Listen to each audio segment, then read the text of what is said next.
La Amazonía no perdona. Es un pulmón verde inmenso que respira humedad y muerte, un laberinto sofocante conocido como la garganta del jaguar.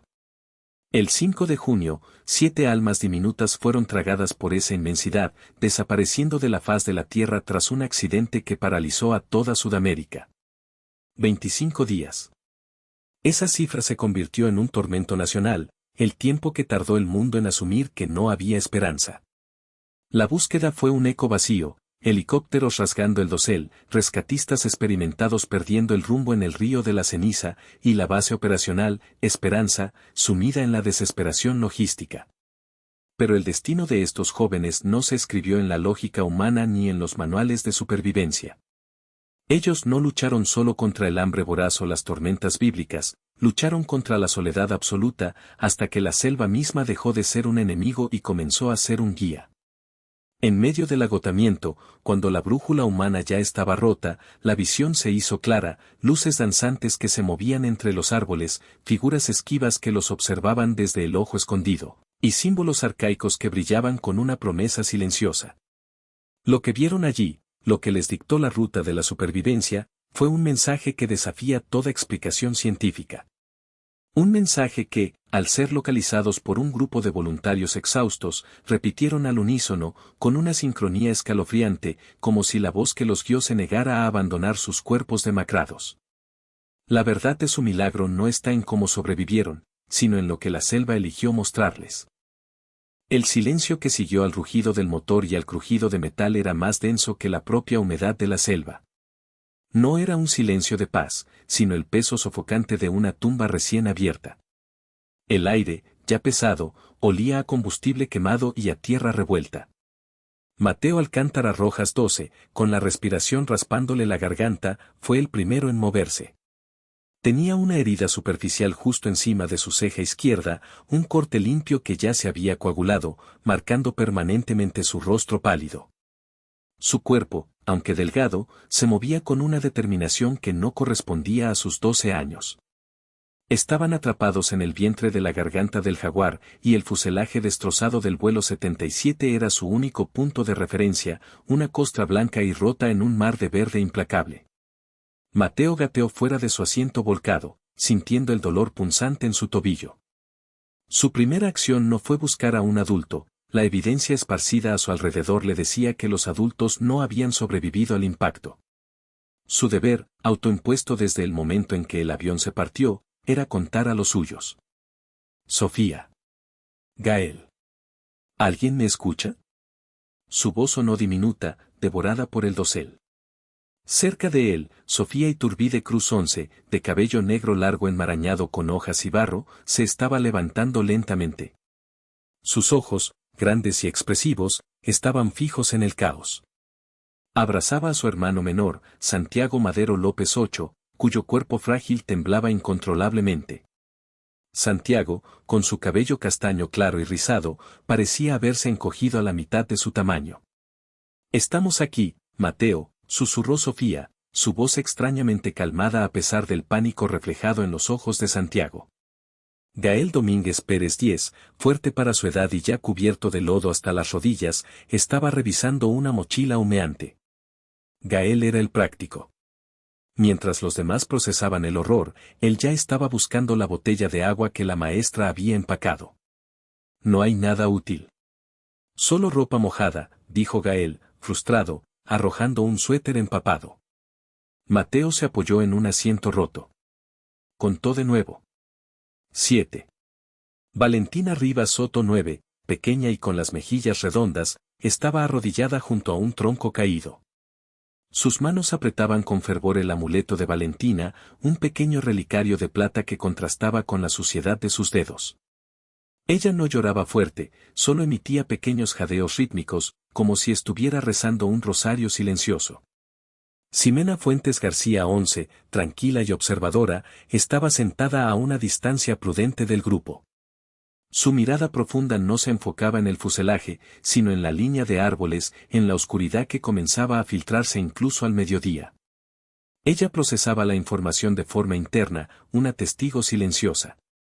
El último, Leonardo Beltrán Reyes 8, el más pequeño y con lentes gruesos que se le resbalaban por la nariz, estaba de pie junto a una ala rota. No parecía asustado de la misma manera que Santiago. Estaba absorto. Señalaba hacia un parche de musgo luminiscente. Mira, Mateo. Brilla, dijo Leonardo con una inocencia desconcertante. No importa si brilla, Leo. Importa si podemos comerlo, espetó Mateo, sintiendo el peso de las decisiones. La primera noche fue un infierno de ruido y humedad. Mateo había logrado organizar un refugio rudimentario bajo un trozo de metal, utilizando hojas de palmera como colchón improvisado. El hambre ya era un mordisco constante, pero el miedo era el depredador más grande. El aire estaba saturado con el chirrido de los insectos y los gritos guturales de animales desconocidos. Santiago lloró hasta que se quedó sin voz, Sofía acunándolo en un intento desesperado por proyectar una calma que no sentía. Mateo, incapaz de dormir, sacó la brújula rota de su bolsillo. Era un objeto pesado y elegante que su padre le había regalado, prometiéndole que siempre te mostraría el norte, no importa lo oscura que sea la noche. La aguja giraba erráticamente, sin encontrar un punto fijo, como si la propia selva estuviera distorsionando el campo magnético. Inútil, murmuró, arrojándola con rabia a la tierra húmeda. La brújula rota se convirtió en el símbolo de su abandono. Las herramientas humanas no servían aquí. Día 3, el río de la ceniza. Para el tercer día, la sed se había vuelto una tortura más urgente que el hambre. Gael, el más práctico, había insistido en que debían seguir el curso natural del agua. Mateo, aunque escéptico, sabía que quedarse junto a los restos del avión era firmar su propia sentencia de muerte. Tenemos que ir al río.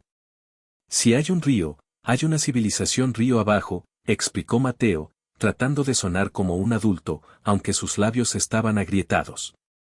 La caminata fue brutal. La garganta del jaguar era un laberinto verde, donde cada paso requería un esfuerzo hercúleo para abrirse camino entre lianas y raíces nudosas. El calor era opresivo, pegajoso. Las picaduras de mosquitos cubrían cada centímetro de piel expuesta. Llegaron al río de la ceniza al caer la tarde. Era un cuerpo de agua turbulento, de color marrón lodoso, que corría con una fuerza traicionera. No era la fuente cristalina de agua potable que habían imaginado. No podemos beber eso, dijo Ximena, rompiendo su silencio por primera vez en horas, su voz áspera por la deshidratación. Gael, sin embargo, vio la oportunidad. Si no bebemos, moriremos. Tenemos que hervirla. Pero no tenían cómo hacer fuego de manera segura. La desesperación se instaló como una niebla fría. Fue en ese momento de máxima vulnerabilidad que Sofía, sentada al borde del río, levantó la cabeza. No miraba el agua ni la orilla opuesta. Miraba hacia arriba, al dosel, que empezaba a oscurecerse. Mateo, su voz era un hilo fino. ¿Ves eso? Mateo, agotado y concentrado en cómo filtrar el agua fangosa con un trozo de tela, no le prestó atención. No veo nada, Sofía. Solo árboles. No, no son solo árboles. Están, bailando. Sofía señalaba un grupo de árboles de tronco ancho, cubiertos de epífitas. A medida que la luz del sol se extinguía, un tenue resplandor comenzó a aparecer entre las hojas. No era bioluminiscencia de hongos, sino algo más organizado. Patrones luminosos que danzaban, moviéndose con una cadencia hipnótica. Gael se frotó los ojos. Estás alucinando por la sed, Sofía. Pero Leonardo, el niño de 8 años que veía el mundo a través de lentes gruesos y una imaginación desbordada, asintió con fervor. Es verdad. Las luces quieren que vayamos por allá, dijo, señalando río arriba, en dirección contraria a donde Mateo había planeado ir. Mateo, el líder escéptico y protector, se giró hacia ellos, su rostro demacrado por el hambre y la responsabilidad. Había prometido a sí mismo que mantendría la lógica. Escúchenme. Estamos deshidratados. No vamos a seguir luces imaginarias. Vamos a seguir el río, río abajo. Es la única forma de encontrar gente. Pero el río es peligroso, Mateo, intervino Valentina, su voz temblorosa. Apretó su amuleto. Mi relicario está frío. Cuando algo es malo, se pone frío. Mateo sintió un escalofrío que no tenía que ver con la temperatura. Eran 7 niños, perdidos, hambrientos. Y ahora, sus mentes estaban empezando a resquebrajarse. Día 5, la danza de las luces. La decisión de Mateo de seguir el río de la ceniza río abajo fue un desastre. La orilla se volvió intransitable, obligándolos a internarse más en la maleza. La desesperación alcanzó su punto máximo. Santiago, totalmente desmoralizado, se negó a caminar. No puedo más. Quiero a mi mamá, gimoteaba, acurrucado bajo un helecho gigante. Mateo, sintiendo su liderazgo desmoronarse, se sentó pesadamente. La selva no solo era un obstáculo físico, sino una fuerza que minaba la voluntad. Esa noche, la segunda manifestación se hizo ineludible. Estaban acampando en un parche de tierra ligeramente más seco, cuando los patrones luminosos regresaron, esta vez mucho más cerca. Mateo los vio. Eran pulsaciones de luz verde esmeralda que se movían entre las ramas, formando figuras geométricas que se disolvían tan pronto como se formaban. No eran luciérnagas. Eran demasiado grandes, demasiado coordinadas. ¿Qué diablos es eso?, murmuró Gael, su pragmatismo finalmente cediendo al terror. Sofía se levantó, sintiendo una extraña atracción. Las luces no daban miedo, daban una sensación de calidez, una promesa. No se acerquen, ordenó Mateo, poniéndose de pie, su instinto protector activado. Pero Ximena, la observadora silenciosa, señaló hacia la base de un árbol corpulento. Miren. En el tronco, la luz no solo bailaba, sino que se había condensado. Se había formado un símbolo arcaico que brillaba con una luz propia e intensa. Era una espiral con 3 puntos que se desprendía de un círculo central. Un dibujo que no pertenecía a la naturaleza, pero que la naturaleza estaba usando para comunicarse. Leonardo, ajeno al pánico de los mayores, se acercó. Sus lentes gruesos magnificaban la imagen. Es un mapa, dijo con total convicción. Nos está diciendo que no sigamos el agua. Nos está diciendo que vayamos al sitio alto. Mateo se acercó al tronco, su escepticismo luchando ferozmente contra la evidencia ante sus ojos. Tocó el tronco. La luz se disipó inmediatamente, dejando solo corteza áspera y húmeda. Fue el hambre. Fue la deshidratación, se dijo Mateo, tratando de aferrarse a la lógica. Pero Sofía lo miró con sus ojos grandes y profundos. No, Mateo. La selva nos está hablando. Y la brújula se rompió por algo. La noche del día 5 fue el punto de inflexión. Mateo, el líder racional, se vio forzado a elegir entre la lógica que lo había fallado y la intuición de los niños, apoyada por una visión imposible. Habían seguido la razón y casi mueren de sed y agotamiento. Valentina, con su amuleto caliente en la mano, se acercó a Mateo. Si vamos hacia donde indican las luces, mi virgencita nos protegerá. La fe de Valentina, la intuición de Sofía y la visión clara de Leonardo pesaron más que el miedo de Mateo. Decidieron abandonar el río de la ceniza y seguir el rastro intangible de la danza de las luces. Día 9, el desciframiento del símbolo arcaico. El camino guiado por las visiones era menos hostil. Las luces no se manifestaban continuamente, sino en momentos clave, cuando estaban a punto de tomar un camino equivocado, o cuando la oscuridad se volvía demasiado opresiva. Era una guía intermitente, pero suficiente para mantener viva la esperanza. Gael, aunque seguía enfocado en encontrar bayas comestibles y agua de lluvia, empezó a respetar el patrón. Las luces solo aparecen cuando estamos en peligro de verdad. Habían llegado a una zona de colinas bajas, donde la vegetación se abría ligeramente.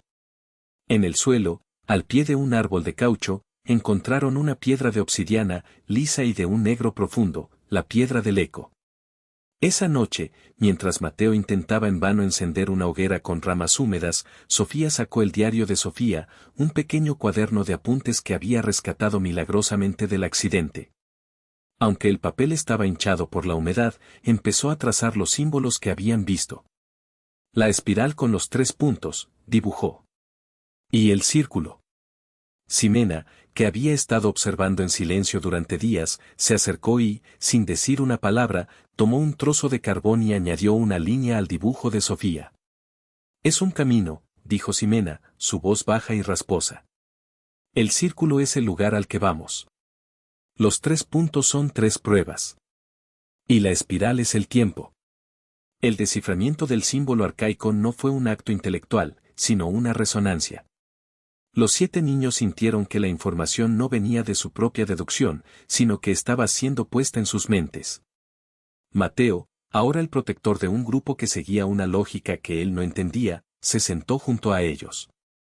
Ya no luchaba contra la visión, solo intentaba mantenerlos vivos el tiempo suficiente para que esa ruta llegara a un final seguro. Si esto es un mapa, ¿a dónde nos lleva?, preguntó Mateo. Leonardo, que había estado jugando con la piedra del eco, la levantó. La luz de la luna, filtrándose a través del dosel, golpeó la obsidiana y proyectó un reflejo tenue. Al ojo escondido, dijo Leonardo, usando un nombre que nunca había escuchado.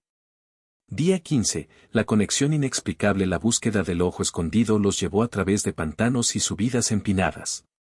El hambre era una constante, pero extrañamente, la selva parecía proveer lo justo para que no murieran.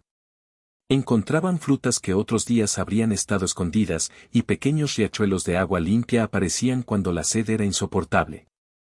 Mateo notó que cuando Valentina sentía que su amuleto se calentaba, la comida aparecía cerca. Cuando Sofía sentía el impulso de girar a la izquierda, invariablemente encontraban un camino más fácil. La conexión con la selva se había vuelto más profunda que una simple alucinación. Era una simbiosis. El grupo ya no caminaba con miedo, sino con una obediencia silenciosa a una fuerza invisible. Llegaron al ojo escondido en el día 15. Era un pequeño claro elevado, oculto tras una cortina de lianas, con una formación rocosa circular en el centro y una pequeña cascada que caía en un estanque oscuro. El aire aquí era diferente, más fresco, más silencioso. En la formación rocosa, los símbolos arcaicos estaban grabados, no con luz, sino con una pátina antigua y brillante. Eran cientos de espirales y círculos. Mientras los niños se arrodillaban, exhaustos, sintieron que el lugar vibraba. Era como si la selva estuviera respirando alrededor de ellos. En ese claro, la comunicación se volvió clara.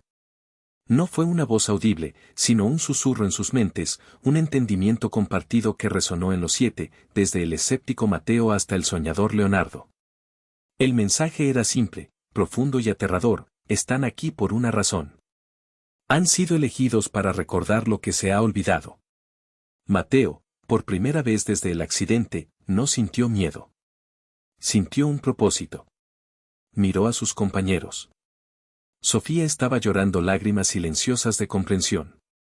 Gael estaba de rodillas, la cabeza gacha, asimilando. Día 25, la sincronización coral. Mientras los niños vivían en el ojo escondido, alimentados por la extraña provisión de la selva y guiados por los símbolos, el mundo exterior se había rendido. En la base operacional, Esperanza, Ricardo Rico Valdés 45, un ex militar robusto y testarudo que ahora lideraba un grupo de rescate voluntario, estaba al borde de la retirada. Llevaban 25 días buscando, lidiando con la logística fallida y la desesperación de los militares. Es imposible, Rico. La garganta del jaguar se los comió. Nadie sobrevive tanto tiempo, dijo un compañero, secándose el sudor. Rico, con su barba de 3 días y la mirada agotada, se negó a aceptar la derrota. Había prometido a las familias que no se iría. Había algo en su instinto, una corazonada que desafiaba la lógica, que le impedía regresar. Tenemos una última ruta. Un rastro que los perros detectaron cerca del río de la ceniza, pero que se desvía hacia el interior. Es una locura. Es la última locura que nos queda, respondió Rico, cargando su equipo. El grupo de Rico siguió el rastro fantasma, guiados por los perros entrenados que ladraban con una insistencia extraña, no de caza, sino de descubrimiento. Cuando finalmente, al mediodía del 30 de junio de 2013, Rico y sus 3 voluntarios irrumpieron en el claro del ojo escondido, la escena los paralizó. Los 7 niños estaban allí. Demacrados, cubiertos de lodo y picaduras, pero vivos. Sentados en círculo alrededor de la formación rocosa, como si estuvieran esperando. Mateo Alcántara Rojas 12, Sofía Iturbide Cruz 11, Gael Domínguez Pérez 10, Valentina Rivas Soto 9, Santiago Madero López 8, Ximena Fuentes García 11 y Leonardo Beltrán Reyes 8. Rico, con el corazón latiéndole en el pecho, dejó caer su mochila. El milagro era tan abrumador que no pudo hablar. ¿Están vivos? Dios mío, están vivos, gritó uno de los voluntarios. Rico se acercó lentamente, esperando el llanto, el abrazo, la histeria de la liberación. Pero los niños no se movieron. Sus ojos, aunque cansados, estaban claros, fijos en Rico, pero como si vieran a través de él. Entonces, ocurrió. Con una sincronía escalofriante, como si la voz que los guió en la selva se negara a abandonarlos, los 7 niños abrieron la boca y repitieron la misma frase exacta. No fue un grito de alivio. Fue una declaración, resonando en el silencio del ojo escondido. El tiempo del olvido ha terminado. La tierra nos ha recordado quiénes somos. Repitieron la frase. Una y otra vez. Palabra por palabra. Una sincronización coral que heló la sangre de Rico Valdés. El adulto que los encontró sabía, en ese instante, que el verdadero rescate no había sido el suyo, sino que la selva había liberado algo más que solo 7 cuerpos. Había liberado un mensaje. Y él, Rico, era el primer testigo de una verdad que desafiaba toda lógica humana. Los niños no habían sobrevivido por casualidad, habían sido elegidos para ser los portavoces de algo que yacía mucho más allá de lo visible. El aire en el ojo escondido se había vuelto denso y pesado, no por la humedad de la selva, sino por la vibración de esas 13 palabras que se negaban a morir. El tiempo del olvido ha terminado. La frase flotaba, se incrustaba en el tímpano de Ricardo Rico Valdés, despojándolo de la euforia del rescate. Los otros 3 voluntarios, Juan, Marcos y Elena, se miraron con el pánico silencioso que solo la presencia de lo inexplicablemente incorrecto puede inspirar. Rico, el exmilitar acostumbrado al caos y al trauma, sintió un escalofrío que no se debía al lodo frío que se pegaba a sus botas. Este no era el comportamiento de niños traumatizados. Era la calma perturbadora de quienes han sido reescritos. Se arrodilló lentamente frente a Mateo Alcántara Rojas 12, el líder natural del grupo. Mateo, con la cicatriz sobre la ceja izquierda más marcada por la suciedad, no parpadeó. Sus ojos, antes llenos de la fiereza protectora de un hermano mayor, ahora reflejaban una quietud ancestral. Mateo, soy Rico. Estamos aquí para llevarlos a casa, dijo Rico, su voz forzadamente suave, intentando romper el ciclo. Mateo no respondió a su nombre. Solo abrió la boca al unísono con los demás, y la frase salió de nuevo, perfecta, sin inflexión de miedo o alegría, el tiempo del olvido ha terminado. Rico se movió hacia Sofía Iturbide Cruz 11. Ella, la intuitiva, la sensible. Su cabello negro largo estaba enmarañado con hojas secas, pero sus ojos grandes y expresivos no mostraban el hambre voraz que debería. Ella parecía alimentada por algo más profundo que la comida. Sofía, ¿puedes decirme tu nombre? ¿Dónde están tus padres? Insistió Rico, ofreciéndole una cantimplora.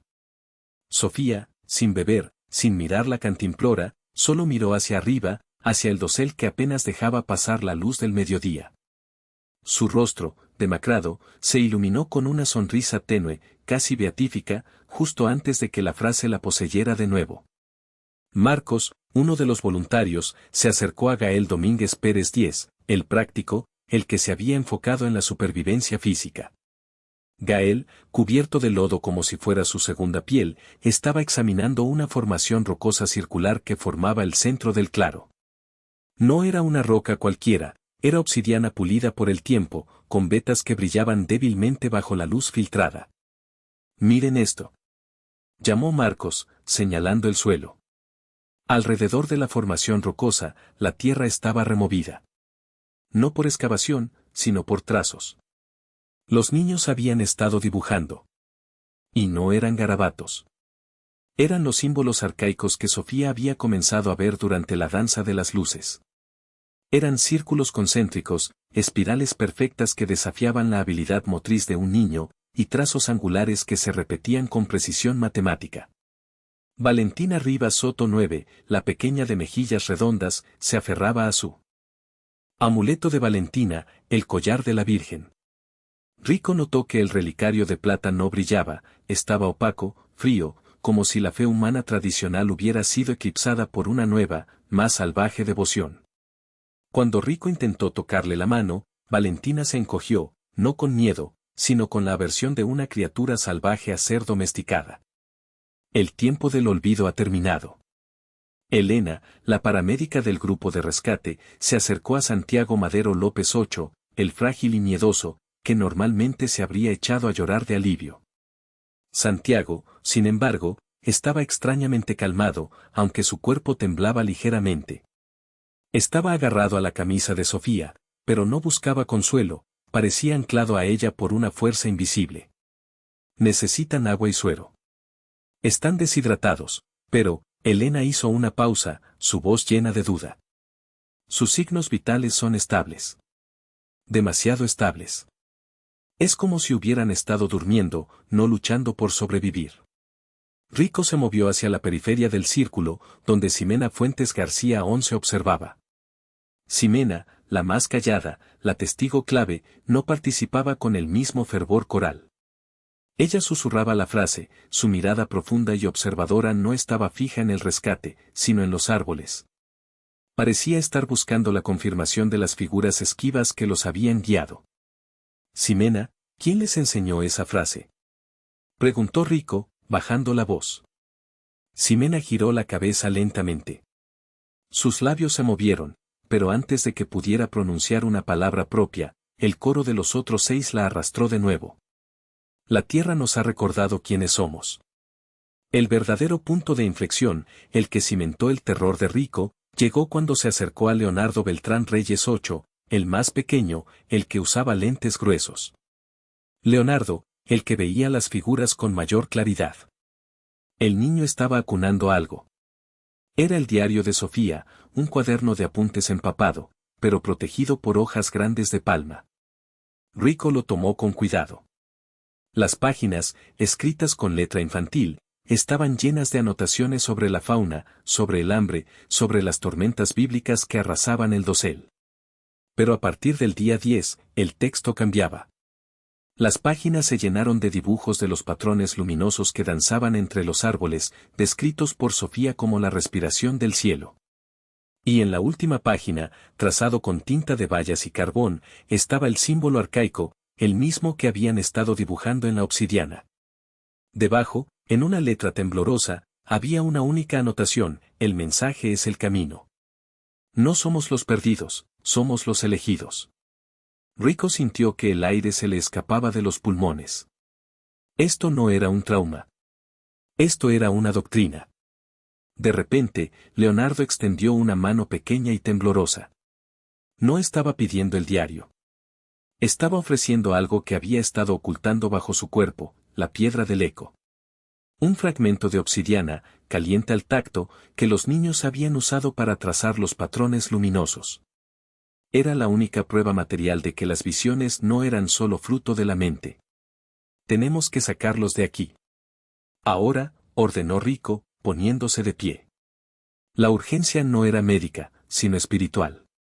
Sentía que si se quedaban un minuto más en el ojo escondido, la selva se los tragaría por completo. La evacuación fue tensa. Los niños se resistieron a ser tocados, especialmente al dejar el claro. Gritaban la frase con más fuerza, rompiendo la sincronía solo para expresar su protesta silenciosa contra la partida. Mateo, el líder, tuvo que ser cargado por Rico. Mientras lo hacía, Mateo giró su cabeza y, por primera vez, habló con una voz que no era la del coro. Era un susurro ronco, lleno de la autoridad de quien ha visto demasiado. No nos busquen aquí. El camino ya está marcado. Luego, volvió al mantre, el tiempo del olvido ha terminado. El viaje de regreso fue un calvario. Los perros, que antes ladraban con insistencia, ahora aullaban, nerviosos, mirando constantemente hacia atrás, como si sintieran que algo lo seguía desde la profundidad de la garganta del jaguar.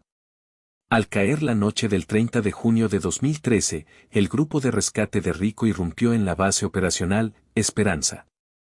El campamento, una pista de aterrizaje improvisada cerca del río de la Ceniza, era un hervidero de militares, periodistas y familiares desesperados. El caos se desató. Los flashes de las cámaras explotaron. Los gritos de alivio de los padres se mezclaron con las órdenes de los militares. Los niños fueron inmediatamente rodeados por personal médico. Pero incluso en medio de la histeria, la sincronización coral persistió. Mientras los subían a las camillas, los 7 niños, con una coordinación que desafiaba la lógica del agotamiento, continuaron su declaración. Los médicos se miraron. Los militares se quedaron petrificados. La madre de Sofía corrió hacia ella, intentando abrazarla, pero Sofía se mantuvo rígida, sus ojos fijos en un punto invisible sobre el hombro de su madre. El coronel Gutiérrez, un hombre de rostro curtido y uniforme impecable, se acercó a Rico, que estaba entregando el diario de Sofía y la piedra del eco a un técnico forense. Valdés, ¿qué demonios es eso? ¿Por qué repiten esa frase? ¿Están en shock? ¿Les lavaron el cerebro? Rico, exhausto, se limpió el lodo de la barba. Su misión había terminado, pero la verdad de lo que había encontrado recién comenzaba. No lo sé, coronel. No es shock. Es convicción. No han hablado con su propia voz desde que los encontramos. Y no lloraron. No mostraron alivio. Solo repitieron el mensaje. ¿Mensaje? ¿De quién? ¿Secuestradores? ¿Cultos? Rico señaló el diario. Ellos dicen que es de la tierra, coronel. Que la selva los guió. Y si usted ve lo que lograron sobrevivir, y lo que encontramos en ese claro, va a tener que considerar que no están mintiendo. El coronel Gutiérrez tomó la piedra del eco. Estaba fría ahora. La examinó con escepticismo militar. Esto es delirio inducido por el hambre y el miedo, Valdés. Los niños crean fantasías para sobrevivir. Lo importante es que están vivos. Lo demás es ruido. Rico se alejó. Sabía que no era ruido. Había algo en la perfección de la sincronía, en la extraña paz que emanaba de los ojos de Leonardo y Ximena, que desmentía la explicación sencilla del trauma. Había sido testigo de una transferencia de información, de un código que había reemplazado su humanidad momentánea. La base operacional, Esperanza, que había sido un lugar de desesperación, se convirtió en un centro de controversia. Los médicos insistían en el diagnóstico de estrés postraumático severo. Los psicólogos hablaban de un fenómeno de disociación colectiva. Pero Rico, el primer testigo, sabía que la verdad era más grande y más antigua. Mientras los helicópteros se preparaban para llevar a los niños a la capital, el sol se hundía sobre el río de la Ceniza, tiñendo el agua turbulenta de un rojo oscuro. Rico observó cómo subían a los 7 jóvenes. Incluso separados por unos metros, en camillas diferentes, el coro continuaba, como un himno silencioso que solo ellos podían escuchar completamente. Este evento, la sincronización coral del 30 de junio de 2013, marcó el final de la historia de supervivencia y el comienzo de la investigación. El mundo había recuperado 7 cuerpos, pero la selva se había quedado con 7 mentes, transformándolas en receptáculos de un mensaje que, una vez revelado, amenazaba con reescribir la relación de la humanidad con el mundo natural. La verdad de lo que vieron estos 7 niños, resguardada en los trazos del diario de Sofía y la memoria de la piedra del eco, era un enigma que la ciencia y la lógica se negaban a aceptar, pero que Rico Valdés, el exmilitar testarudo, sabía que era la única clave para entender por qué, contra todo pronóstico, 7 niños habían sobrevivido 25 días en la garganta del jaguar. El rescate había sido solo el preludio. La revelación, el verdadero desafío. La selva había hablado, y sus 7 Pequeños portavoces estaban listos para ser escuchados, aunque fuera a través de un eco repetitivo y escalofriante. La base operacional, Esperanza, se había transformado de un centro de coordinación militar a una sala de interrogatorios no oficiales, aunque los sujetos de la investigación eran 7 niños al borde del colapso.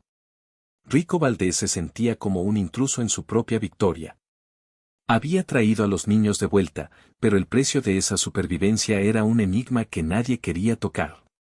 El coronel Gutiérrez, un hombre cuya carrera se había forjado en la lógica de la guerra, mantenía el diario de Sofía bajo llave, clasificándolo como evidencia psiquiátrica. Es un mecanismo de defensa, Valdés. Dibujos. Garabatos. Los niños inventan mundos cuando el real se vuelve intolerable, sentenció el coronel, sin mirar a Rico, concentrado en la pantalla de un radar que ya no importaba. Rico, sin embargo, sabía que la verdad residía en la tinta deslavada por la lluvia y la humedad del diario.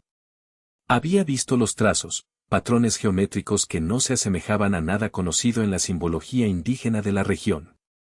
No eran dibujos infantiles de animales o flores, eran diagramas de luz, mapas de una conciencia ajena. Coronel, esos niños sobrevivieron a una tormenta que destrozó árboles de 100 años, cruzaron el río de la ceniza en la época de crecida sin un bote y evitaron jaguares que nos cazaron a nosotros. No fue suerte. Fue dirección. Fue delirio colectivo, Rico. Ahora, céntrate en tu informe técnico. Olvídate de los fantasmas de la selva.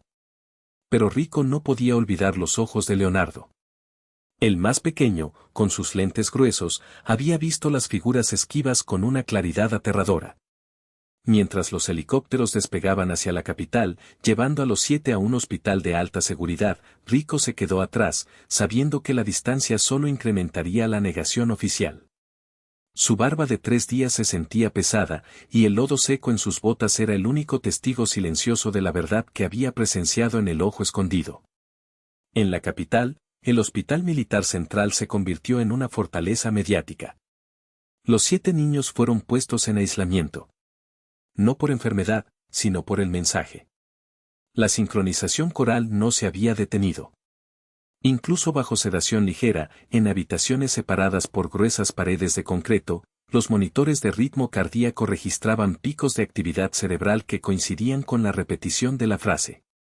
El equipo de psicólogos, liderado por la doctora Elena Cisneros, intentó romper el patrón. Le hablaban a Mateo, el líder, con suavidad y paciencia, preguntándole sobre sus padres, sobre el miedo, sobre el hambre. Pero Mateo, demacrado y con la cicatriz sobre la ceja izquierda más marcada que nunca, solo devolvía el eco: el silencio es la única voz que conoce el camino. El silencio es la única voz que conoce el camino. Sofía, la intuitiva, yacía en su cama con una calma que aterrorizaba a las enfermeras. Sus ojos grandes y expresivos, que antes habían reflejado el terror de la selva, ahora parecían contener el verde profundo de la garganta del jaguar. Ella no respondía a preguntas sobre la comida o el dolor. Solo cuando la doctora Cisneros mencionó la palabra símbolo, Sofía se incorporó ligeramente y su voz, aunque débil, se unió al coro resonante que, de alguna manera, cruzaba las paredes. Los médicos no podían explicarlo. No era esquizofrenia. No era un trastorno de estrés agudo conocido. Era una perfecta, aunque aterradora, armonía verbal. Mientras tanto, Rico, utilizando sus viejos contactos militares, consiguió acceso clandestino a las copias digitalizadas del diario de Sofía. Pasó 3 días sin dormir en un motel barato cerca de la base, sumergido en las páginas que contenían el verdadero mapa de su supervivencia. Las primeras entradas eran desesperación pura, hambre, la pérdida de la brújula rota de Mateo en el río de la ceniza, la constante humedad que carcomía su ropa y su esperanza. Pero alrededor del día 12, el tono cambiaba drásticamente. Día 15 en la garganta del jaguar la tormenta. Había sido bíblica, durando 3 días sin descanso. El hambre era una presencia física, una náusea constante. Santiago, el frágil, lloraba en silencio, aferrado a Sofía. Gael, el práctico, había fallado en encontrar cualquier cosa comestible que no fuera venenosa. Mateo, el protector, sentía el peso de la derrota. Habían caminado en círculos, la densa vegetación actuando como un muro verde que reía de sus esfuerzos humanos. Estaban refugiados bajo la raíz de un árbol gigante, el aire pesado con la promesa de más lluvia. Valentina, pequeña pero con una fe inquebrantable, se aferraba a su amuleto de Valentina. Mateo, tengo frío. El amuleto está helado, murmuró Valentina, su voz apenas audible. Mateo se acercó a ella. Su fe en lo racional se había agotado hacía días. Miró el pequeño relicario de plata. Estaba cubierto de humedad, pero al tocarlo, sintió un frío metálico que no correspondía a la temperatura ambiente. ¿Dónde lo sentiste frío por última vez?, preguntó Mateo. Cuando pasamos el río, y ahora. Ximena, la callada, señaló hacia el dosel, donde la oscuridad era casi total. Mira. Al principio, Mateo no vio nada más que la negrura y la silueta goteante de las hojas. Pero luego, ocurrió. No era un relámpago, ni la bioluminiscencia de los hongos. Eran hebras de luz, de un azul eléctrico y vibrante, que tejían patrones fugaces a unos 10 metros de altura. La danza de las luces. No se movían al azar. Se movían con una cadencia, como si fueran hilos de una aguja invisible cosiendo la noche. Leonardo, el más inocente, levantó un dedo tembloroso. Son ellos. Los que nos vigilan. Mateo sintió un escalofrío que no tenía que ver con el frío. El miedo se mezcló con una fascinación primitiva. La luz no emitía calor, pero sí una sensación de intensa presencia. Sofía, ya acostumbrada a la intuición de la selva, sacó su diario de Sofía. A pesar de la oscuridad, la luz azul parecía iluminar sus manos. Con un trozo de carbón que Gael había guardado, comenzó a trazar frenéticamente los patrones que se movían sobre ellos. Eran complejos, interconectados, como una red neuronal gigantesca. No son estrellas, Mateo, susurró Sofía, con una voz que sonaba más vieja que sus 11 años. Es un lenguaje. Esa noche, el amuleto de Valentina se calentó hasta casi quemar su piel, justo cuando las luces convergieron en un punto específico. Al día siguiente, ignorando la brújula rota que ahora solo señalaba el sur sin sentido, Mateo decidió seguir la dirección que las luces habían marcado. La selva, antes un laberinto asesino, comenzó a ofrecerles caminos. No eran senderos marcados, sino sutiles cambios en la vegetación, un tronco caído que formaba un puente, una formación de rocas que les ofrecía refugio. Los niños, guiados por una fe ciega en el lenguaje de la luz, avanzaron hacia el único lugar donde la selva parecía respirar en paz, el ojo escondido. Rico Valdés repasó las páginas del diario. La entrada del día 20 describía la llegada a el ojo escondido. Sofía había dibujado la formación rocosa circular y la cascada, y justo en el centro del dibujo, había un símbolo. 3 círculos concéntricos cruzados por una línea vertical y un punto.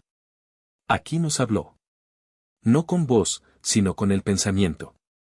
Nos dijo lo que debíamos decir para ser escuchados. La piedra del eco estaba fría, y cuando la tocamos, la luz se quedó dentro. Rico levantó la vista de las notas, sintiendo la humedad del motel como si aún estuviera en la jungla. La piedra del eco, esa pequeña pieza de obsidiana, estaba ahora en un laboratorio forense, siendo analizada por su composición mineral. Pero Rico sabía que la piedra no era importante por lo que era, sino por lo que contenía. Necesitaba ver a los niños. Necesitaba que le dijeran, sin la presencia de los psicólogos escépticos, qué significaba el símbolo. El conflicto se intensificó al día siguiente. La doctora Cisneros convocó una reunión de emergencia. Hemos llegado a una conclusión preliminar, anunció, con un tono clínico y distante. Los niños experimentaron un folie à sept. Una psicosis compartida. La frase repetida es una muletilla de anclaje, una forma de mantener la cohesión grupal ante el trauma extremo. El diario y los símbolos son manifestaciones de su necesidad de un guía sobrenatural. Rico, que había conseguido colarse en la reunión como asesor de campo, se levantó de golpe. ¿Y la supervivencia, doctora? ¿Cómo explican que 7 niños, sin agua potable, sin comida, sin equipo, hayan evitado trampas naturales y depredadores durante 25 días. ¿Fue también una psicosis compartida que el jaguar decidiera no comérselos? La supervivencia es el resultado de la adrenalina y la casualidad. La mente humana, Valdés, es capaz de milagros de resistencia. Pero esos milagros no incluyen geometría luminosa y mensajes arcaicos. El mensaje es el milagro, replicó Rico, su voz resonando con la frustración de un hombre que había visto lo inexplicable y ahora era forzado a negarlo. En el diario, Sofía escribe que el símbolo era la clave para encontrar agua y que la luz les mostró dónde había plantas comestibles que incluso yo, con años en la selva, no conocía. Cisneros suspiró, claramente molesta por la interrupción del exmilitar. Valdés, su apego a la narrativa mística es comprensible, dado el estrés de la misión. Pero si usted insiste en introducir elementos no verificables, tendremos que restringir su acceso. Rico entendió el juego. Lo estaban silenciando. La verdad era demasiado incómoda, demasiado ajena a la lógica militar y científica. Decidió actuar por su cuenta. Su único aliado potencial era Gael, el niño práctico. Rico recordaba que Gael era el que se había enfocado en la supervivencia física, el que había buscado los recursos. Si alguien podía corroborar la utilidad práctica de las visiones, era él. Esa misma noche, Rico sobornó a un guardia de mantenimiento y se deslizó por los pasillos del hospital. El silencio era pesado, roto solo por el pitido monótono de los equipos médicos. Localizó la habitación de Gael. Gael estaba despierto, mirando fijamente el techo blanco. Estaba limpio, alimentado, pero su mirada estaba vacía de alegría. Rico entró en la habitación. Gael. Soy Rico. El hombre que te encontró. Gael giró la cabeza lentamente. No había reconocimiento, solo una extraña pasividad. ¿Recuerdas el claro? El ojo escondido, preguntó Rico en voz baja. Gael asintió una vez, apenas perceptible. Dime, Gael. ¿El mensaje? ¿Qué significa? Gael no repitió la frase. Por primera vez en 5 días, Rico vio un destello de la personalidad original del niño, el ingenio práctico. Significa, Gael hizo una pausa, sus ojos buscando una conexión con Rico. Que la selva no escucha el ruido. ¿Qué ruido? Nuestras voces. Nuestra desesperación. El ruido de la búsqueda. El ruido de la lógica. Rico se sentó junto a la cama.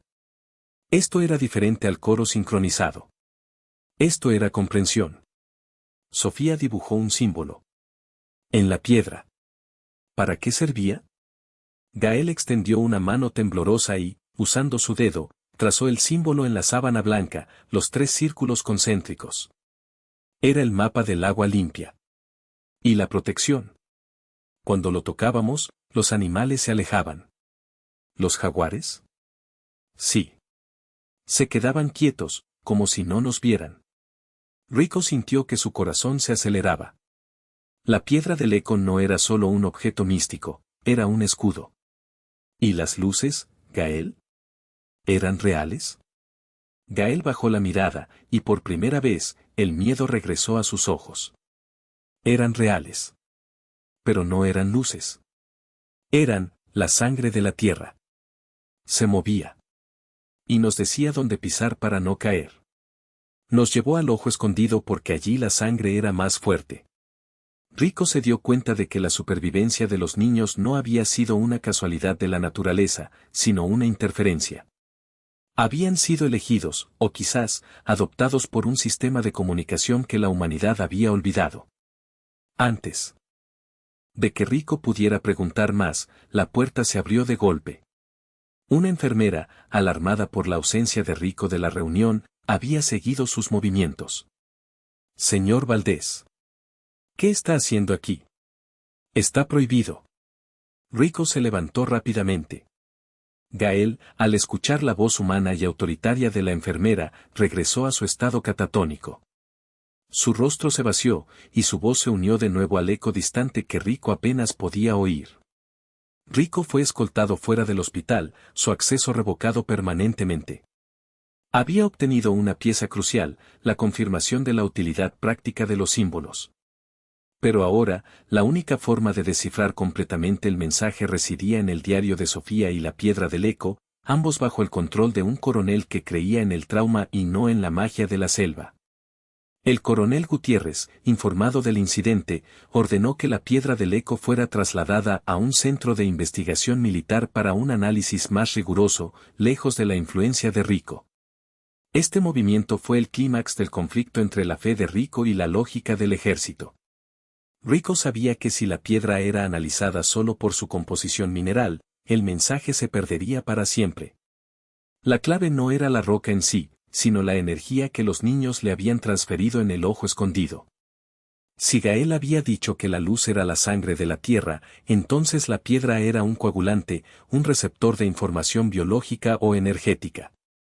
La noche del traslado de la piedra del eco, Rico esperó en la sombra, cerca del convoy blindado. Tenía que recuperarla. No por la prueba, sino por los niños. Sentía una responsabilidad profunda. Si la selva los había salvado, él debía proteger su verdad. Mientras el convoy se detenía en un semáforo rojo en una zona industrial, Rico aprovechó el momento. Su experiencia como ex militar le permitió neutralizar al guardia de la parte trasera del vehículo con una maniobra rápida y silenciosa. Abrió la puerta y encontró la caja de seguridad que contenía la piedra del eco. El objeto estaba dentro de una bolsa sellada, etiquetada como evidencia psiquiátrica 77A.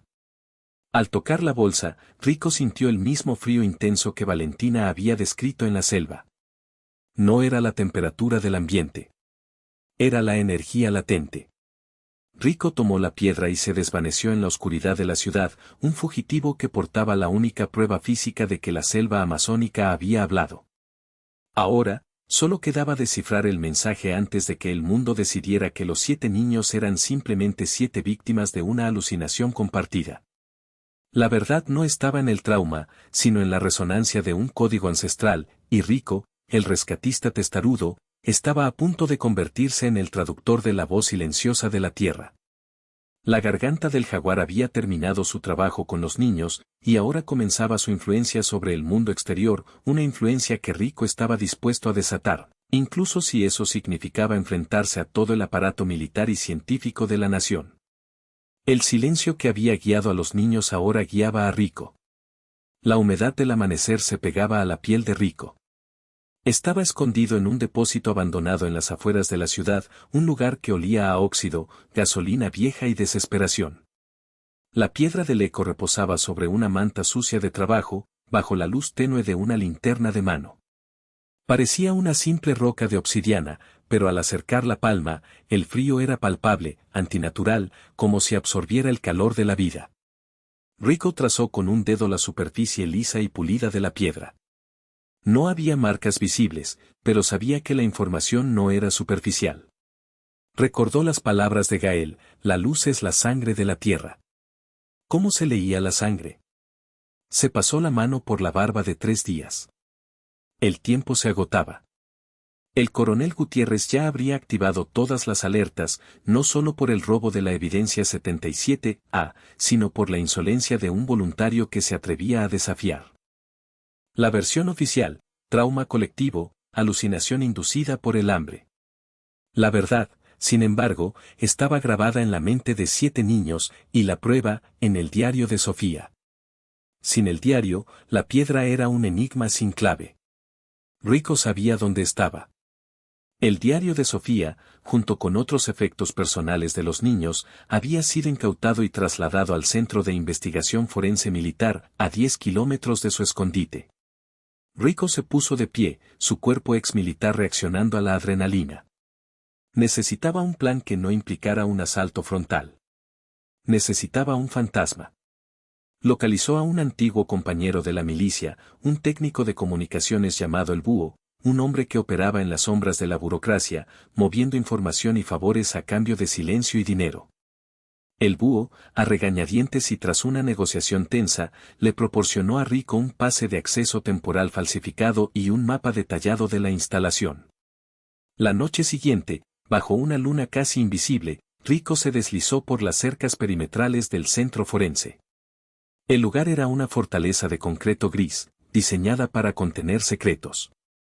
El diario de Sofía estaba en el nivel 3, en la sala de análisis de objetos personales, clasificado bajo el mismo expediente psiquiátrico. Rico se movía con la precisión de un depredador, sus botas apenas susurrando sobre el linóleo frío.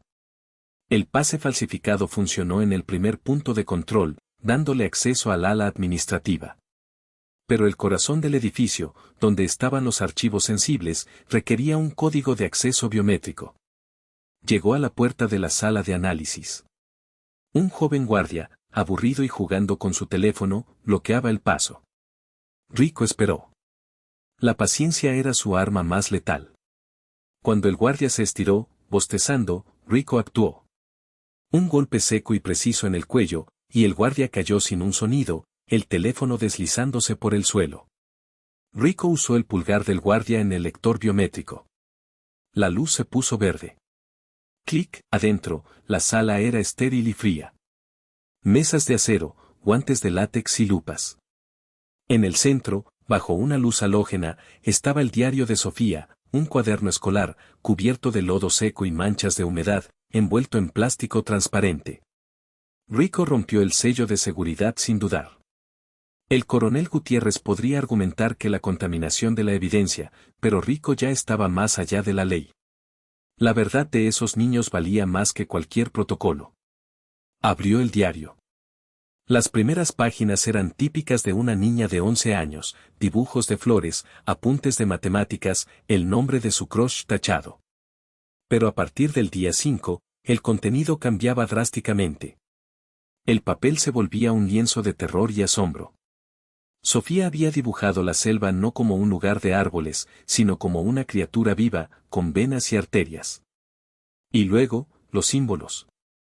Eran intrincados, geométricos, pero orgánicos. No se parecían a ningún alfabeto conocido. Algunos parecían la silueta de un jaguar estilizado, otros, espirales que emanaban luz. Rico se detuvo en una entrada del día 14, el hambre duele, pero la luz nos alimenta. Hoy, Ximena dijo que el símbolo del círculo roto significa no te detengas. Leonardo lo vio en la cascada. Mateo no lo cree, pero nos sigue. Vimos la danza de nuevo. Es como si el cielo se hubiera caído en el agua. La figura, la que no tiene nombre, nos mostró el camino al ojo. Dijo que ahí la tierra nos hablaría sin palabras. Rico sintió un escalofrío que no era del aire acondicionado. La figura que no tenía nombre. Esto confirmaba que no solo eran patrones luminosos, sino una entidad, una presencia guía. Ojeó más rápido, buscando la conexión con la piedra del eco. En el día 20, la encontró. Sofía había dibujado un diagrama detallado de la piedra del eco, o lo que parecía ser una representación de ella, con flechas apuntando a diferentes puntos. La roca absorbe la voz. Cuando Valentina tocó su amuleto cerca de ella, la piedra se puso fría. Es la llave. La luz entra y la oscuridad guarda el mensaje. Mateo nos hizo trazar el patrón que nos dio la figura en la piedra. Es el mapa, pero no de árboles, sino de la resonancia. Rico entendió. La piedra era un dispositivo de memoria, un disco duro natural.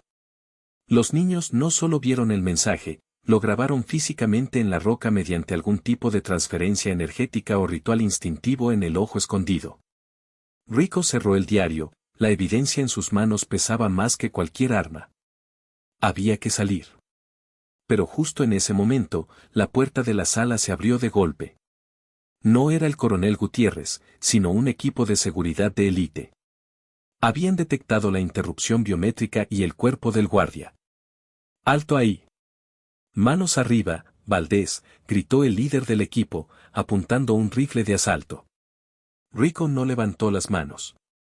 En su lugar, arrojó la linterna contra una estantería de metal, haciendo que el cristal se rompiera y la sala se sumiera en una penumbra parpadeante. Usó la distracción para saltar sobre una mesa y deslizarse hacia un conducto de ventilación que el búho le había marcado en el mapa como una ruta de escape de emergencia. El aire se llenó de gritos y el sonido ensordecedor de las balas impactando el acero de la mesa. Rico se arrastró por el conducto, el diario de Sofía apretado contra su pecho, sintiendo el metal frío de la piedra del eco en el bolsillo de su pantalón. Logró salir del edificio por una zona de descarga, corriendo a través de los patios traseros y saltando el muro perimetral hacia la noche. Era oficialmente un criminal de Estado, pero llevaba consigo la verdad de la selva. De vuelta en el depósito, agotado y con un corte en el brazo, Rico colocó el diario junto a la piedra. La convergencia era evidente. Ahora tenía que unir la simbología de Sofía con la frase repetida por los niños: el silencio es la única voz que conoce el camino. Rico repasó los símbolos más recurrentes: el círculo roto no te detengas, el jaguar estilizado el guía, y una serie de líneas onduladas que Sofía llamaba las venas de la tierra. Si la selva había hablado, no lo hizo con palabras humanas, sino con conceptos. Rico se concentró en la frase, analizándola como un código militar. El silencio, no hablar, no gritar, no usar el ruido de la civilización. Estar en resonancia con el entorno. Es la única voz, la única comunicación verdadera. Que conoce el camino, la guía de supervivencia. El mensaje era una instrucción de comportamiento. Para sobrevivir, debían dejar de ser niños asustados y volverse parte de la selva, escuchando su silencio. Rico tomó la piedra del eco y la colocó sobre el dibujo del diagrama de Sofía. El diagrama mostraba cómo los símbolos se alineaban en la roca. Era una clave tridimensional. Al superponer la piedra sobre el papel, Rico notó que las venas de la tierra de Sofía coincidían con unas microfracturas casi invisibles en la obsidiana. Siguiendo esas líneas, el camino no llevaba a un río o a una carretera, sino a un punto específico: el ojo escondido. El ojo escondido no era solo un refugio, era la antena de la selva. El lugar donde la comunicación se había establecido. Rico comprendió la profundidad del mensaje. Los niños no fueron salvados por casualidad. Fueron elegidos y guiados. La selva les había dado un mapa basado en la energía, no en la geografía. Pero, ¿por qué la repetición coral de la frase? Rico recordó a Gael en el hospital, la mirada vacía, la sincronía escalofriante. La repetición no era un síntoma de trauma, sino la retención de la lección final. Era la verdad que la selva quería que transmitieran al mundo, la única voz que importa. En ese instante, un sonido metálico resonó afuera del depósito. Un vehículo pesado se detenía. Rico se levantó de golpe. Demasiado tarde. El coronel Gutiérrez había rastreado la señal del teléfono de El Búho y había acorralado a Rico. La puerta de metal del depósito se abrió con un estruendo, revelando las siluetas de varios soldados armados, liderados por Gutiérrez, cuya cara era una máscara de furia contenida. Se acabó, Valdés. Entregue la evidencia y el diario. Y por el amor de Dios, deje de actuar como un lunático, ordenó Gutiérrez, su voz resonando en el hangar vacío. Rico sintió el peso de la piedra del eco en su mano. La verdad estaba ahí, pero el mundo no estaba listo para escucharla, especialmente si venía de un fugitivo. Coronel, esta no es evidencia psiquiátrica. Es la prueba de que la selva tiene conciencia. Los niños no se perdieron, coronel. Fueron guiados. Fueron elegidos. Gutiérrez se rió, un sonido seco y amargo. Usted está trastornado por el fracaso, Valdés. La piedra del eco es un fragmento de obsidiana que los niños usaron en un juego de supervivencia. El diario son garabatos de una niña traumatizada. Entregue todo. Ahora. Rico sabía que si entregaba los objetos, el mensaje sería enterrado bajo diagnósticos de esquizofrenia y estrés postraumático. La verdad de los 7 niños se convertiría en una nota a pie de página en un informe militar. Rico miró la piedra del eco. Si la luz era la sangre de la tierra, él no podía permitir que esa sangre fuera drenada por la incredulidad humana. En un acto desesperado, Rico arrojó el diario de Sofía lejos de sí, hacia una pila de llantas viejas, creando una distracción momentánea. El diario, gritó Gutiérrez, y varios soldados se movieron hacia la pila. Aprovechando la confusión, Rico tomó la piedra del eco y la estrelló con todas sus fuerzas contra el piso de concreto. No hubo un ruido de cristal roto. en su lugar, hubo un pulso. La obsidiana no se rompió en pedazos pequeños. Se fragmentó en 7 trozos perfectamente delimitados, cada uno brillando con una luz interna tenue, del mismo color verde esmeralda que los niños habían descrito en la danza de las luces. La luz no era una linterna. Era bioluminiscencia mineral, la energía latente de la selva liberada. Gutiérrez se detuvo en seco, sus ojos fijos en los 7 fragmentos luminosos. Los soldados se quedaron inmóviles, sus rifles apuntando al vacío. El silencio en el depósito era absoluto, un silencio que, por primera vez, Rico sintió que conocía el camino. Rico recogió el fragmento más grande, el que parecía contener la forma del jaguar estilizado. Estaba caliente al tacto, vibrando ligeramente. 7 niños, 7 fragmentos, coronel, susurró Rico, con la voz cargada de una nueva convicción. No es un juego. Es un mensaje dividido. Y ahora, nadie puede enterrarlo. Gutiérrez, visiblemente perturbado por la manifestación inexplicable, recuperó la compostura. Aseguren la zona. Recojan cada fragmento. Y arresten a Valdés. Vivo o muerto. Rico no esperó. Con el fragmento caliente en su mano, corrió hacia la parte trasera del depósito, donde había dejado abierta una pequeña ventana. Sabía que la piedra del eco había sido destruida como evidencia, pero su verdad se había multiplicado. Mientras se arrastraba por la ventana, el fragmento de obsidiana en su mano se calentó aún más, emitiendo un pulso rápido. Rico sintió una resonancia profunda, casi como si la selva le estuviera hablando directamente, sin palabras, a través de la piedra. Alcanzó a escuchar a Gutiérrez gritando órdenes frenéticas, la desesperación en su voz. El coronel no solo temía la verdad, temía lo que no podía controlar, la magia que desafiaba su lógica militar. Rico se alejó corriendo, sintiendo el fragmento de piedra como un faro en la oscuridad.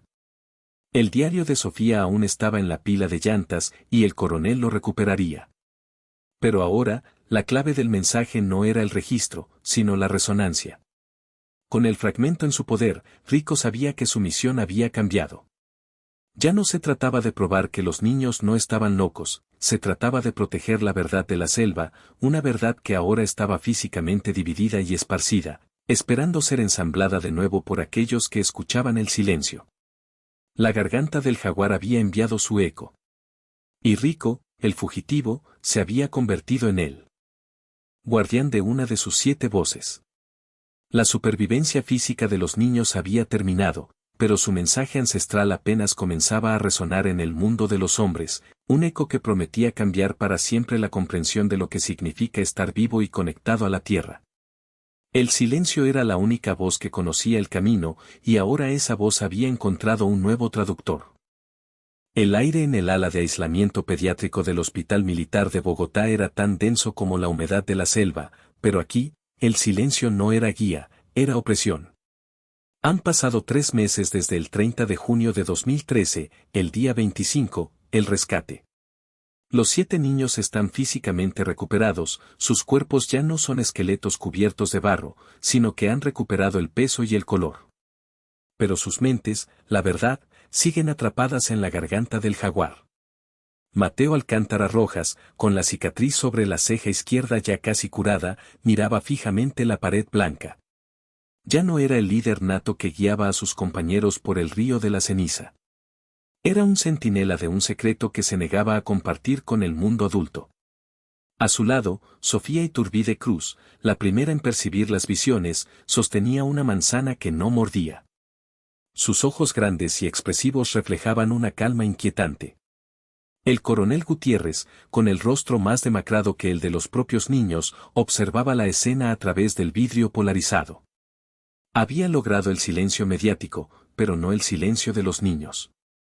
Pregúntales de nuevo, doctora, ordenó Gutiérrez a la psicóloga infantil, la doctora Elena Ríos. La doctora Ríos, una mujer de voz suave y movimientos lentos, se acercó a Gael Domínguez Pérez, quien estaba armando una torre de bloques con una concentración casi robótica. Gael, ¿recuerdas qué te dijo la selva? ¿Recuerdas por qué seguiste caminando? Gael, fuerte para su edad, dejó de apilar los bloques. Su mirada se elevó, y en ese instante, los otros 6 niños, que estaban en actividades separadas, Valentina rezando con su amuleto de Valentina, Santiago escondido bajo la cama, Leonardo dibujando figuras circulares, se detuvieron. Gael respiró hondo, y una voz que no parecía la suya, resonó con una claridad escalofriante. El silencio es la única voz que conoce el camino, y la voz es la luz que no se apaga.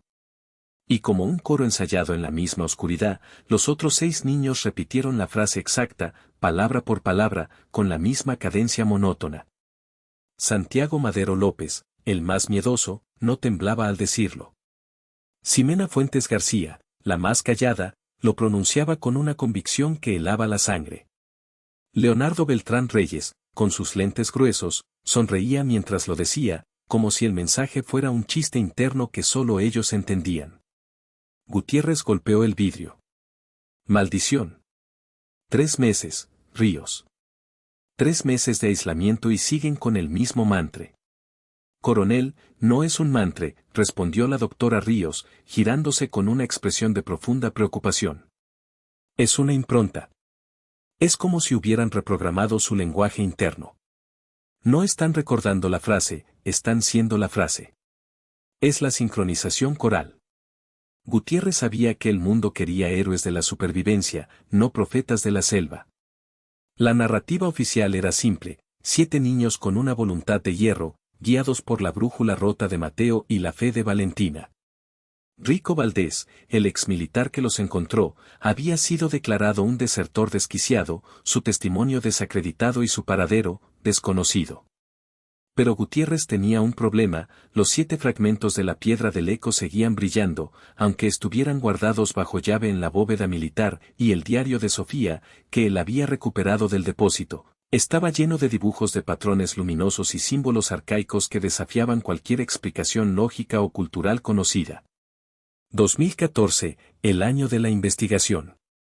La base operacional, Esperanza, había sido desmantelada, convertida en un pastizal olvidado. Pero el eco de lo sucedido resonaba en los círculos clandestinos. Rico Valdés, ahora viviendo bajo el radar en un pequeño pueblo minero cerca de la frontera, se había convertido en una sombra. El fragmento más grande de obsidiana, caliente y vibrante, era su única compañía. Lo llevaba colgado al cuello, escondido bajo su barba de 3 días.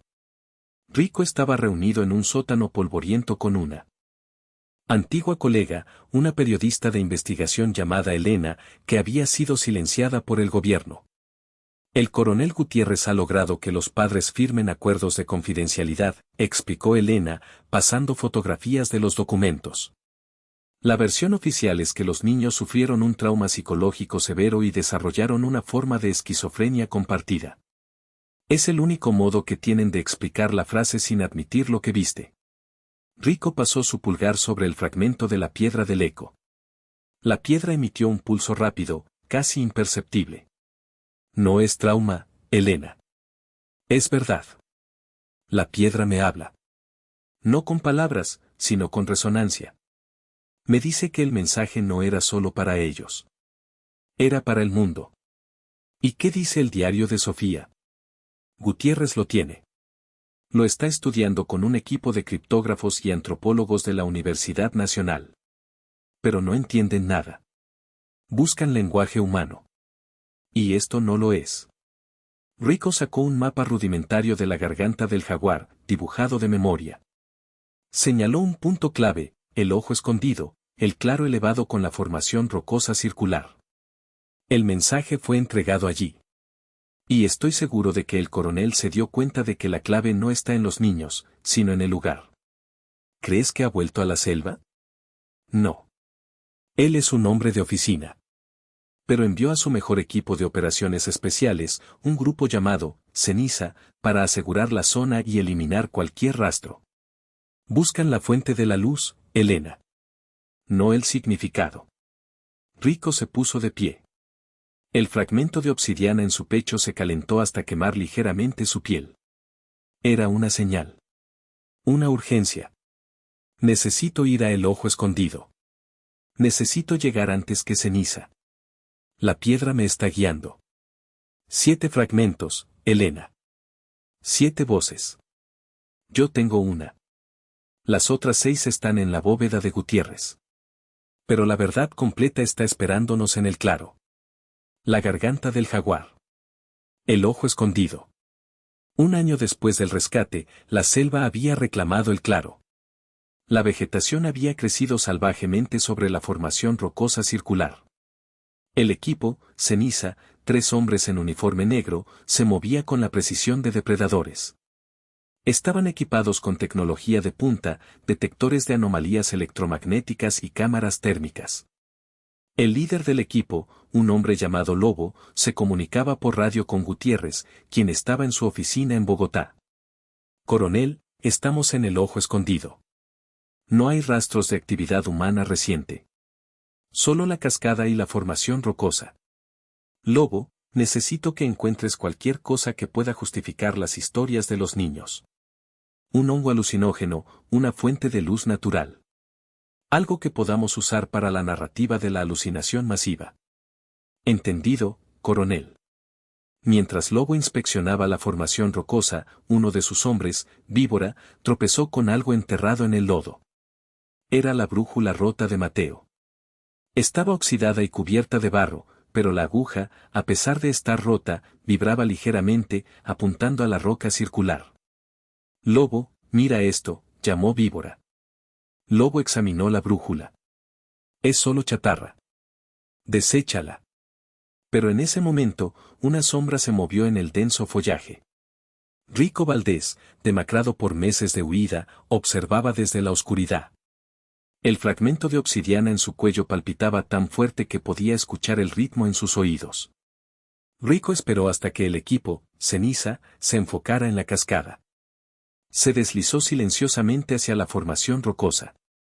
Al tocar la piedra fría, el fragmento en su mano se encendió con un resplandor verde esmeralda, mucho más intenso que el que había emitido en el depósito. El pulso de luz se proyectó sobre la superficie de la roca, revelando incisiones que la humedad y el tiempo habían intentado borrar. Eran los símbolos arcaicos que Sofía había dibujado en su diario. No eran simples dibujos. Eran un mapa estelar, una secuencia de coordenadas. Rico sintió una oleada de comprensión. No era un mensaje de un solo propósito. Era una llave. Mientras Rico trazaba los símbolos con el fragmento encendido, Lobo y su equipo se giraron, alertados por el brillo antinatural. ¡Fuego! Es Valdés, gritó Lobo. Rico no huyó. Se quedó frente a la formación rocosa, sintiendo la energía del lugar. El ojo escondido estaba activándose. La piedra del eco, o lo que quedaba de ella, resonaba con la tierra. La luz verde esmeralda se intensificó, creando un patrón que se elevaba hacia el dosel. Lobo levantó su rifle de asalto. ¡Alto, Valdés! Estás bajo arresto. Rico, con la espalda hacia la pared de roca, sostenía el fragmento como si fuera un arma sagrada. No me están deteniendo a mí, Lobo. Están tratando de detener la voz de la selva. Y eso es imposible. En ese instante, la formación rocosa circular comenzó a vibrar. No era un temblor de tierra, sino una resonancia profunda, una pulsación que se sentía en el pecho. Lobo disparó. La bala pasó silbando, impactando justo al lado de la cabeza de Rico, pero la roca no se inmutó. Rico cerró los ojos y se concentró en la vibración. La frase de los niños, la sincronización coral, resonó en su mente: el silencio es la única voz que conoce el camino, y la voz es la luz que no se apaga. La luz verde esmeralda del fragmento de obsidiana se fusionó con la roca. El aire se llenó con un zumbido eléctrico. Lobo y sus hombres se cubrieron los ojos. La luz era cegadora, no como una explosión, sino como la revelación de una verdad demasiado grande para ser contenida. Cuando Lobo pudo ver de nuevo, Rico ya no estaba. En su lugar, tallado profundamente en el centro de la formación rocosa, había un nuevo símbolo, el jaguar estilizado, que Sofía había dibujado, ahora brillando con una luz interna permanente. El fragmento de obsidiana de Rico se había incrustado en la roca, completando una parte del patrón. Lobo se acercó temblando. Tocó el símbolo. Estaba caliente. Coronel, jadeó Lobo por el radio. Valdés. Valdés se ha ido. Pero ha dejado algo. ¿Qué cosa, Lobo? Explícate. Es como si la roca se hubiera tragado la evidencia, coronel. Pero ahora, la roca está hablando. Bogotá. Oficina de Gutiérrez. Gutiérrez arrojó el auricular contra la pared. La frustración lo consumía. Rico Valdés no solo había escapado, sino que había activado el lugar sagrado que el coronel intentaba mantener en secreto. Se dirigió a la caja fuerte de alta seguridad donde guardaba los 6 fragmentos restantes de la piedra del eco y el diario de Sofía. Abrió la caja. Los 6 fragmentos de obsidiana estaban allí, pero su luz verde esmeralda era débil, intermitente. Habían perdido su brillo sin el fragmento de Rico. Tomó el diario de Sofía. Las páginas estaban llenas de los mismos patrones circulares y el jaguar. En la última página, Sofía había escrito una sola palabra, con una letra temblorosa de niña, ensambla. Gutiérrez se dio cuenta de la verdad escalofriante. El mensaje no era algo que los niños debían memorizar. Era algo que debían activar. El coronel llamó a su asistente. Quiero a los 7 niños en mi oficina. Ahora. Y quiero el transporte militar listo. Vamos a volver a la garganta del jaguar. El reencuentro forzado. Los 7 niños fueron llevados a la oficina de Gutiérrez. Estaban vestidos con ropa limpia, pero la sincronía en sus movimientos era palpable. Parecían 7 marionetas guiadas por un solo hilo invisible. Gutiérrez les mostró el diario de Sofía, abierto en la página de los símbolos. ¿Qué significa esto, Mateo? ¿Qué te dijo la selva? Mateo Alcántara Rojas, el líder, miró el diario. Sus ojos se fijaron en el coronel. El silencio es la única voz que conoce el camino, y la voz es la luz que no se apaga, recitó Mateo, y los otros 6 lo siguieron al unísono. Gutiérrez golpeó el escritorio con la palma de la mano. Basta de juegos. Sé que Rico Valdés activó algo en el ojo escondido. Necesito saber cómo se completa el mensaje. Valentina Rivas Soto, la niña de la fe, se acercó al escritorio. Su amuleto de Valentina, el relicario de plata, brillaba con un calor interno.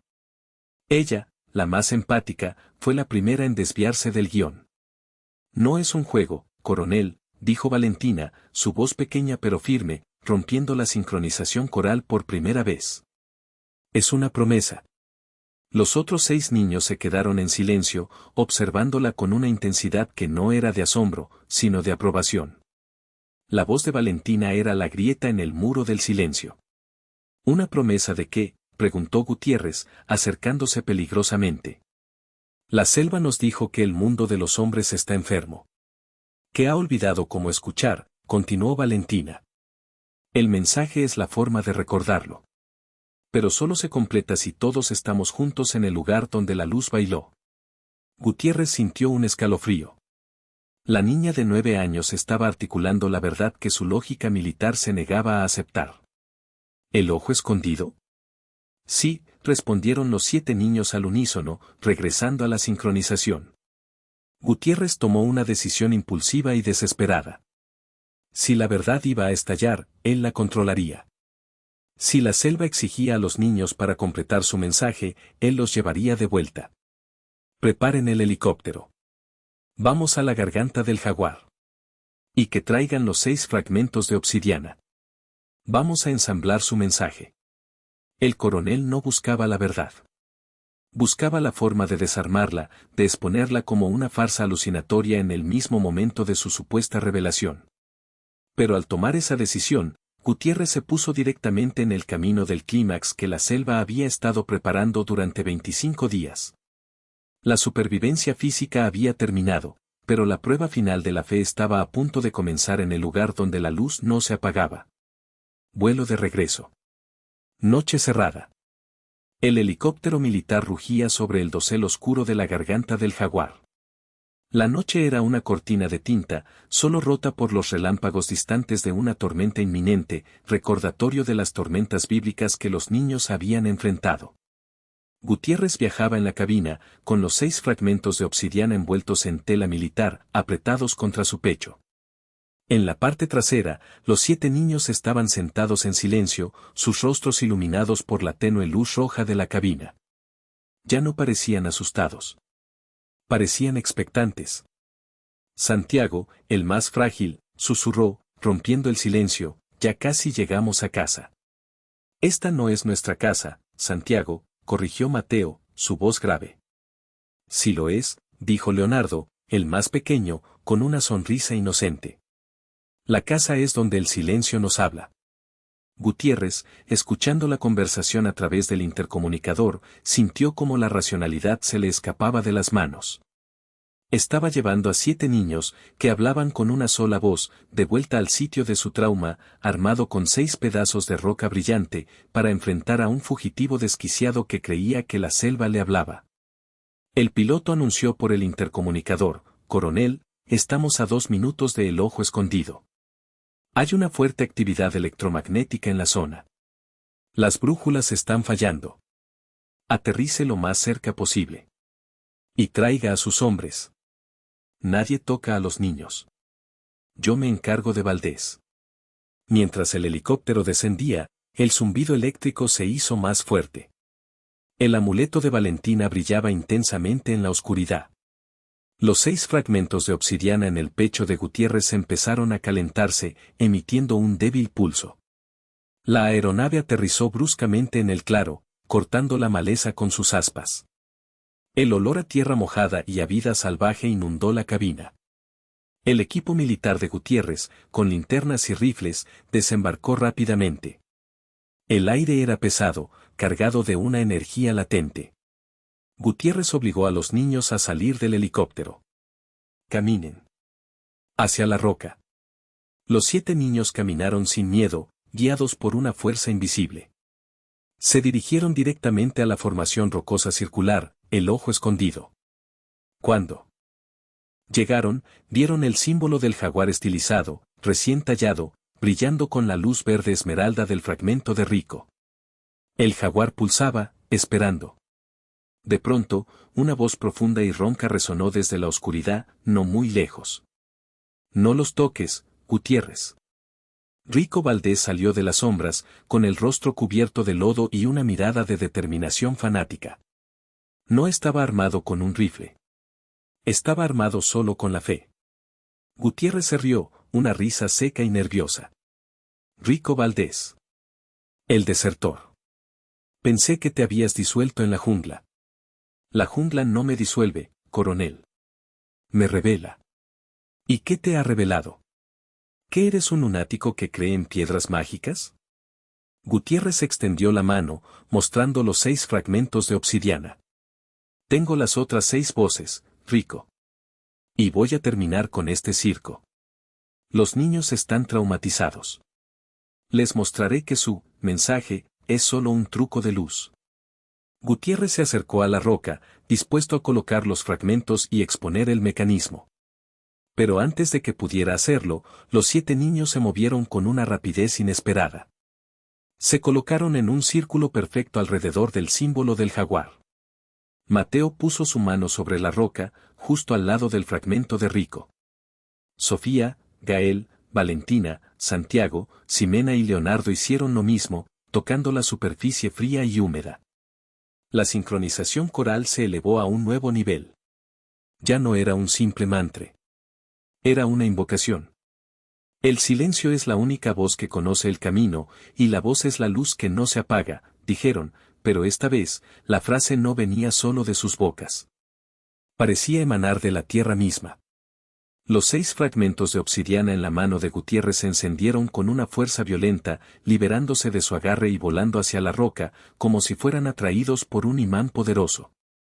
Los 6 fragmentos se incrustaron en la formación rocosa, alrededor del jaguar, completando un círculo perfecto de 7 luces verdes esmeralda.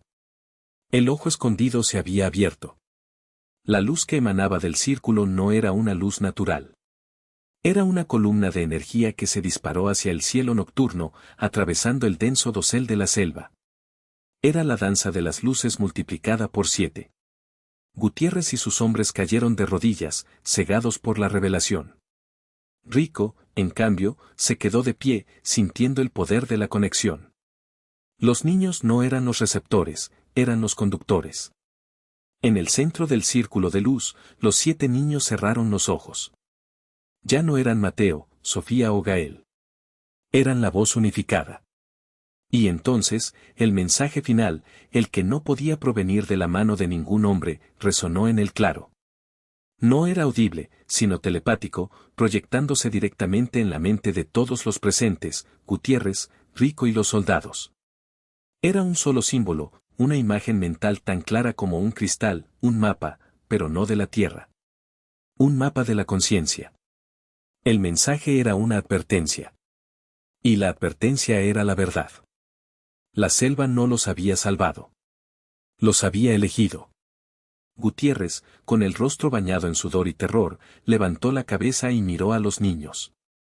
¿Qué es eso?, balbuceó, su voz apenas un susurro. Mateo abrió los ojos. Ya no había inocencia en su mirada, sino la sabiduría de 25 días en el laberinto. El silencio ha hablado, coronel. Y ahora, el camino está abierto. La columna de luz se hizo más grande, y en su interior, las figuras esquivas que los niños habían visto entre los árboles, se materializaron. No eran fantasmas. Eran entidades de luz, guardianes de la selva, esperando la señal. El fin había llegado.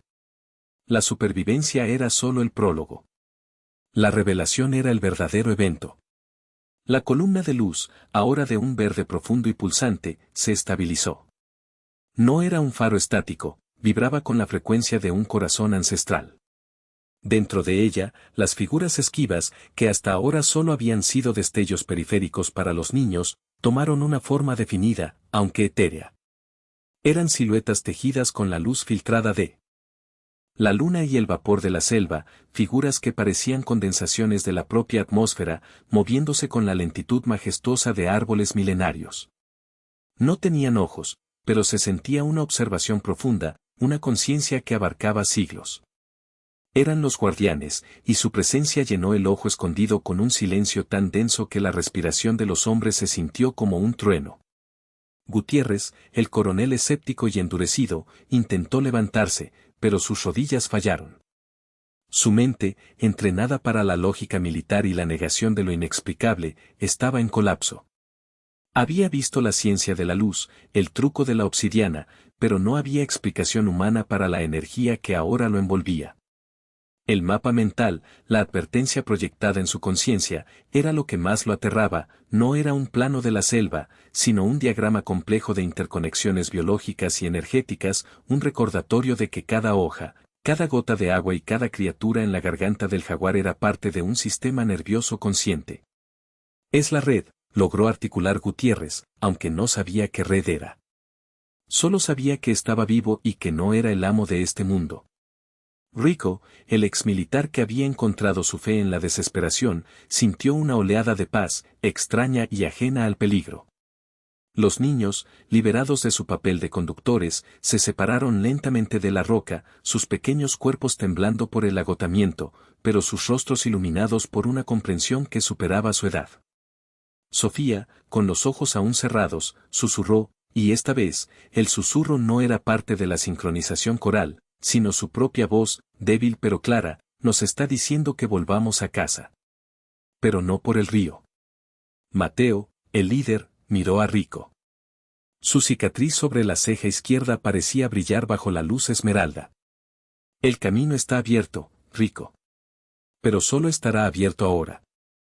La columna de luz, que había perforado el dosel, comenzó a descender lentamente, concentrándose en un punto específico del suelo, justo donde la formación rocosa circular se unía a la tierra húmeda. Al tocar el suelo, la luz no quemó la vegetación, al contrario, pareció revitalizarla. Las hojas se volvieron más verdes, las flores se abrieron en un instante y el aire se llenó de un aroma a tierra mojada y jazmín silvestre. Las entidades de luz se desvanecieron, regresando a ser solo sombras y destellos, pero dejando tras de sí un sendero. Era un camino que no existía un minuto antes, una línea recta y limpia a través de la vegetación impenetrable, como si la selva misma se hubiera apartado para permitirles el paso. Gael, práctico hasta el final, tomó la mano de Valentina. Hay que irnos. Antes de que se cierre. Rico asintió, su mente ya enfocada en la logística del escape, no en la metafísica. Tomó su radio, pero se detuvo. Sabía que si intentaba describir lo que acababa de presenciar, lo declararían loco. La verdad del ojo escondido era solo para aquellos que habían estado allí. «Coronel Gutiérrez, ¿puede caminar?» Gutiérrez, todavía arrodillado, levantó la vista. Su rostro ya no mostraba arrogancia, sino una humildad forzada por el terror. «No sé cómo. Pero tengo que». Los 7 niños se movieron hacia el sendero de luz. Santiago, el más miedoso, no se aferró a Sofía, sino que caminó con una nueva determinación, sus ojos fijos en la dirección que la luz marcaba. Leonardo, el más pequeño, se quitó los lentes gruesos por un momento y miró la roca de obsidiana completa. «Gracias», dijo Leonardo, dirigiéndose a la roca, al aire, a la selva entera. Rico guió a los niños y a los 2 soldados que se atrevieron a seguirlo. Los otros se quedaron paralizados junto a Gutiérrez. El sendero iluminado era surrealista, mientras a ambos lados la jungla era una pared de espinas y oscuridad, el camino bajo sus pies era suave y claro. Caminaron durante lo que pareció una hora, guiados por la tenue luz que no se apagaba. Finalmente, el sendero se abrió. No era una carretera, sino un pequeño claro cerca del río de la Ceniza, donde, milagrosamente, el equipo de rescate de Rico, los voluntarios civiles que habían insistido en seguir buscando, estaba acampando, esperando la primera luz del amanecer. Cuando los voluntarios vieron a Rico y a los 7 niños emerger de la oscuridad, demacrados pero vivos, hubo un grito colectivo de júbilo y alivio. Los perros de rescate, que habían estado inquietos, se calmaron al instante al sentir la presencia de los niños. El rescate fue caótico y emotivo. Los niños fueron envueltos en mantas de emergencia, alimentados con agua y barras energéticas, y cargados en las balsas que los llevarían de regreso a la base operacional, Esperanza. Mientras eran izados a la balsa, la luz detrás de ellos en el claro se apagó de golpe. El sendero se cerró. La selva volvió a ser una pared impenetrable. El ojo escondido había cerrado sus párpados. Gutiérrez, que había llegado al claro cojeando, miró hacia la oscuridad donde el milagro había ocurrido. Se llevó la mano al pecho, donde aún sentía el eco del mapa de conciencia. «Se han ido. Todos», murmuró, refiriéndose a las figuras de luz.